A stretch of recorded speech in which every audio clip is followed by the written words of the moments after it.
Kita masih membahas kisah Nabi Allah Ilyas alaihi salatu wassalam.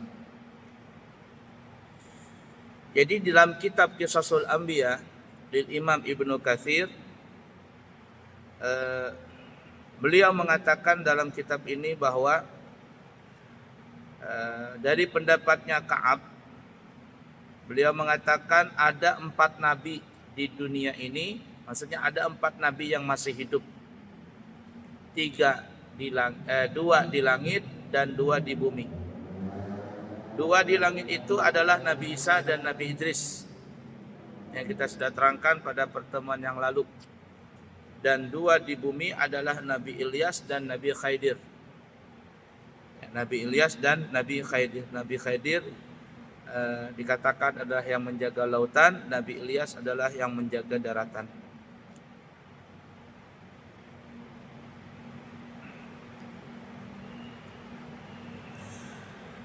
Ada pendapat di kalangan terutama di kalangan ulama alul hikmah bahwa Nabi Ilyas dan Nabi Khidir itu setiap tahun akan bertemu. Nabi Ilyas dan Nabi Khidir setiap tahun bertemu pada bulan Ramadan di Baitul Maqdis. Di bulan Ramadan bertemunya di Baitul Maqdis. Kemudian juga di musim haji keduanya selalu berangkat melaksanakan ibadah haji. Kemudian bersama-sama nanti menuju ke Mekah meminum air Zam-Zam, yang ibarat kata sekali minum untuk berdua, yakni 1 gelas untuk berdua. Dan itu nanti akan bertemu lagi setiap tahun. Setiap tahun.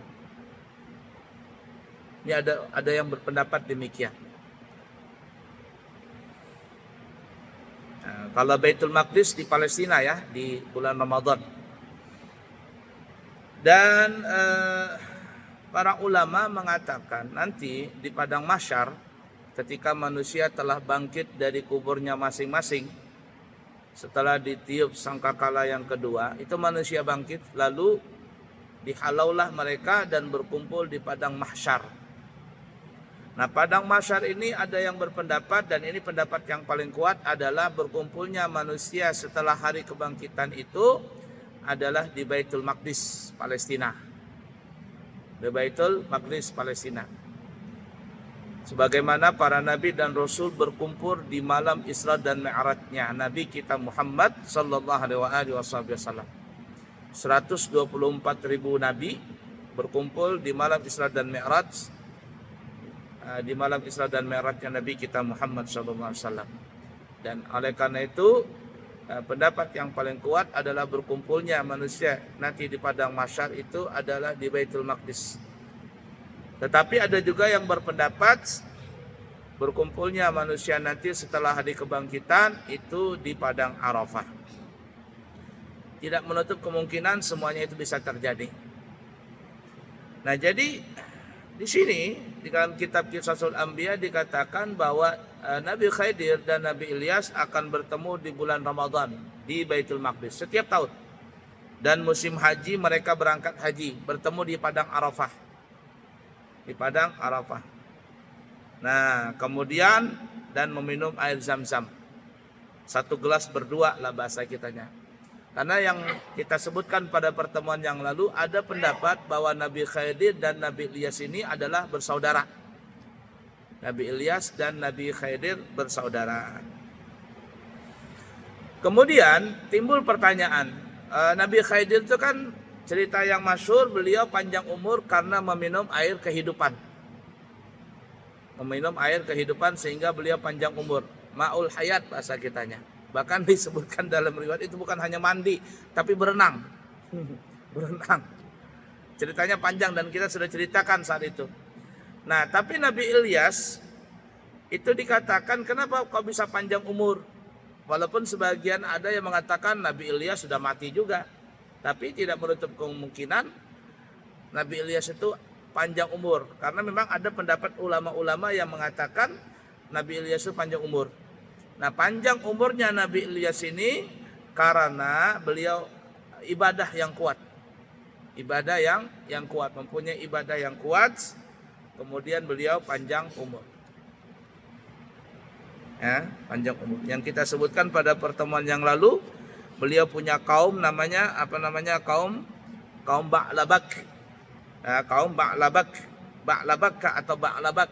Mereka menyembah berhala yang bernama Ba'lan atau Ba'al. Ba'lan atau Ba'al.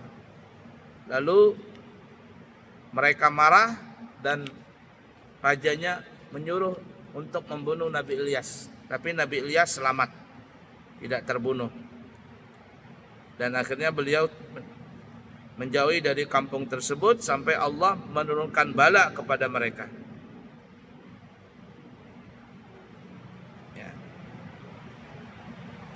Nah, jadi yang menjadikan Nabi Ilyas panjang itu karena kuatnya ibadah beliau dan ikhlasnya ibadah beliau. Ya. Sebagaimana disebutkan dalam surah As-Saffat ya, ayat 123 sampai 132. Nah, di situ salah satu ayatnya fakadzabuhu fa innahum lamuhdharun illa ibadallahil mukhlasin wa tarakna alaihi fil akhirin salamun ala Ilyasin inna kadzalika najzil muhsinin. Maka orang-orang yang mendustakan mereka itu pun diseret ke dalam neraka kecuali hamba-hamba yang ikhlas. Hamba-hamba ikhlas. Wa tarakna alaihi fil akhirin, dan kami tinggalkan Nabi Ilyas dan kami abadikan untuk Nabi Ilyas fil akhirin, pada kalangan orang-orang yang kemudian. Nah, di sini ada yang mengatakan wa tarakna alaihi fil akhirin, dan kami tinggalkan atau kami abadikan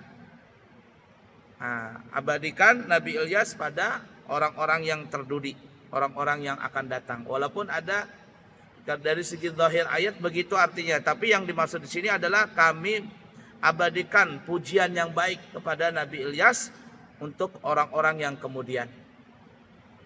Nah, kalau menurut ayat ini berarti Nabi Ilyas dipanjangkan umur. Salamun ala Ilyasin, salam sejahtera untuk Nabi Ilyas. Inna kadzalika najzil muhsinin, sesungguhnya kami seperti itulah membalas kepada orang-orang yang telah berbuat baik.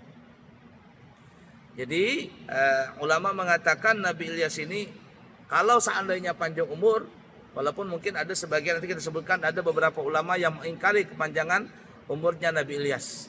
Tapi kalau ada yang mengatakan panjang Nabi Ilyas itu umurnya, ya karena beliau termasuk orang yang ibadahnya kuat dan termasuk orang yang ikhlas kepada Allah Ta'ala. Wa tarakna alaihi fil akhirin, dan kami abadikan Nabi Ilyas bagi orang-orang yang setelahnya.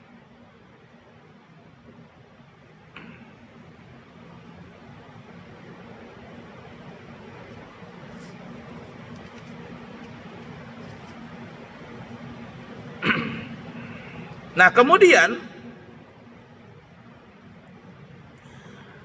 kalau tadi pendapat yang mengatakan Nabi Ilyas dan Nabi Khidir panjang umur yang kita sudah sebutkan penyebabnya, tapi memang ada sebagian yang berpendapat Nabi Ilyas dan Nabi Khidir itu meninggal dunia. Ya, meninggal dunia karena ya tidak ada yang kekal. Tidak ada yang kekal abadi, alias sampai hari kiamat itu tidak ada, kecuali cuman iblis saja yang dipanjangkan umurnya. Iblis saja yang dipanjangkan umurnya. Tidak ada sampai hari kiamat yang enggak mati, iblis saja. Nah, itu ada yang mengatakan demikian.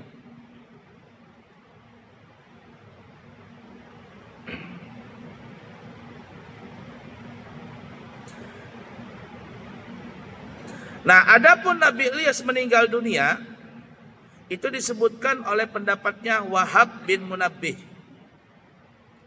Dikatakan ketika Nabi Ilyas berdoa kepada Allah Ta'ala, agar dia meminta kepada Allah agar mencabut rohnya.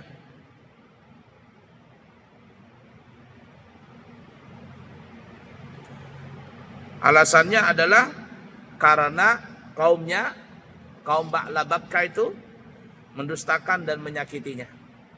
Jadi Nabi Ilyas meminta untuk dicabut nyawanya. Nah, ini menurut Wahab bin Munabbih. Jadi beliau enggak menyandang beratnya berdakwah, jadi akhirnya beliau meminta seperti itu. Ini pendapatnya Wahab bin Munabbih. Lalu datanglah seekor binatang yang warnanya seperti api. Entah binatang apa itu. Ya, modelnya warnanya api. Lalu Nabi Ilyas menaiki binatang tersebut. Entah binatang kuda ke apa enggak, wallah alam. Cuman ada binatang yang warnanya itu seperti warna cahaya api. Kemudian Allah menjadikan baginya binatang tadi memiliki sayap dan memakaikan pakaian cahaya. Lalu diputuskan baginya kelezatan makanan dan minuman. Oh bukan ya, bukan binatang. Tapi Allah memberikan kepada Nabi Yesus sayap. Lalu diberikan pakaian cahaya. Lalu dihilangkanlah kelezatan makanan dan minuman. Lalu Nabi Ilyas berwasiat kepada Nabi Ilyasa. Nah, jadi Ilyas ada Ilyasa. Nabi Ilyas berwasiat kepada Ilyasa bin Akhwatib. Nah, untuk meneruskan perjuangan. Cuman cerita ini dongeng Israiliyat. Artinya bisa benar, bisa tidak. Ini menurut Wahab bin Munabbih yang mengatakan Nabi Ilyas itu meninggal. Meninggal dengan kemauannya sendiri. Cuman ya tadi kembali kepada kepada husnudzan kita masing-masing. Kalau ada yang mengatakan Nabi Ilyas panjang umur, oke. Kalau ada yang mengatakan Nabi Ilyas meninggal dunia, ya oke juga. Ini kan cerita-cerita daripada para ulama yang mereka meyakini dengan dalil-dalil yang ada. Walaupun itu bisa jadi dalilnya dari kisah Israiliyat, kisah-kisah dari dongengan orang-orang Bani Israel.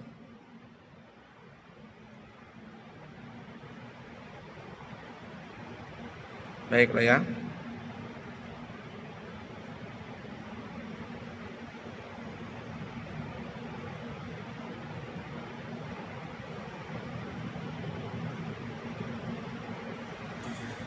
Nah, dari riwayat yang panjang bersumber daripada Anas bin Malik. Ini hadis riwayatnya Al-Hafiz Abu Bakar Al-Baihaqi, ya, dari Imam Baihaqi. Nah, tapi bersumber daripada Sayyidina Anas bin Malik. Ia berkata, kami pernah bepergian bersama Nabi Muhammad sallallahu alaihi wasallam. Ini riwayatnya daripada siapa tadi ya? Anas bin Malik, diriwayatkan hadis oleh Imam Baihaqi, Abu Bakar Al-Baihaqi. Jadi kata Anas bin Malik, kami pernah berjalan bersama Nabi Muhammad sallallahu alaihi wasallam. Lalu kami singgah di suatu tempat. Tiba-tiba pada saat itu ada seorang laki-laki di suatu lembah. Jadi ada laki-laki di bawah sana lembah. Orang itu berdoa, ya Allah, jadikanlah aku termasuk daripada umatnya Nabi Muhammad sallallahu alaihi wasallam. Yang mana umat Nabi Muhammad itu engkau selalu memberikan rahmat dan engkau selalu mengampuni taubat-taubat mereka. Kalau mereka umat Nabi Muhammad berbuat dosa, bertobat engkau ampuni. Orang ini dibawa berdoa, jadikanlah aku umat Nabi Muhammad. Lalu Sayyidina Anas melanjutkan ceritanya, aku pun menuruni lembah tersebut dan aku mendekatinya. Ternyata orang itu tingginya, ternyata dia seorang laki-laki yang tingginya 300 hasta. Ya, tingginya lebih daripada 300 hasta. 300 hasta ini kalau kita bagi 3 kurang lebih 90 sampai 100 meter tingginya. Orang itu tuh yang berdoa tadi, minta dijadikan umat Nabi Muhammad.